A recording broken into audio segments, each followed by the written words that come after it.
From New York to Los Angeles, Americans got the first doses of the recently approved Pfizer vaccine on Monday as the U.S. passed another staggering milestone: 300,000 deaths from the coronavirus. With cases surging and hospital resources stretched to the brink, last week was the deadliest in the United States since the pandemic began. 17,000 Americans died from COVID in 1 week alone.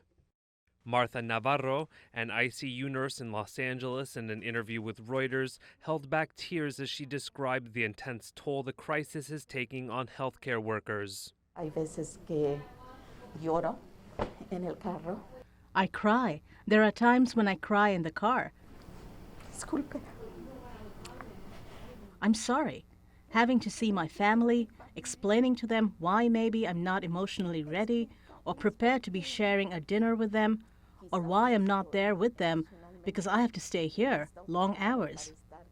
They say they understand, but in reality, when a 16-year-old needs his mother and she's not there, it's difficult, very difficult.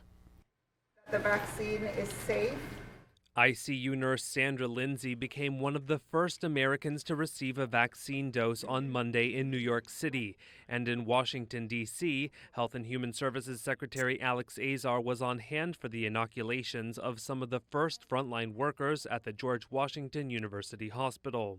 Dr. Anthony Fauci, the nation's top infectious disease expert, said that while the vaccine would provide much-needed relief, Americans won't be out of the woods anytime soon.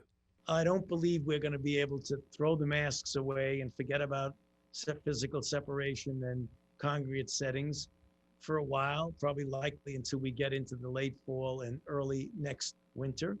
More than half of U.S. states have enacted new lockdown restrictions as many hospital intensive care units are nearly full. Healthcare workers and nursing home residents will be the first to get the 2-dose vaccine regimen given 3 weeks apart. Next will be essential workers as determined by individual states and elderly people with underlying health conditions. But Dr. Fauci said for all the progress that's been made in the battle against COVID, there is much science still doesn't understand about the virus.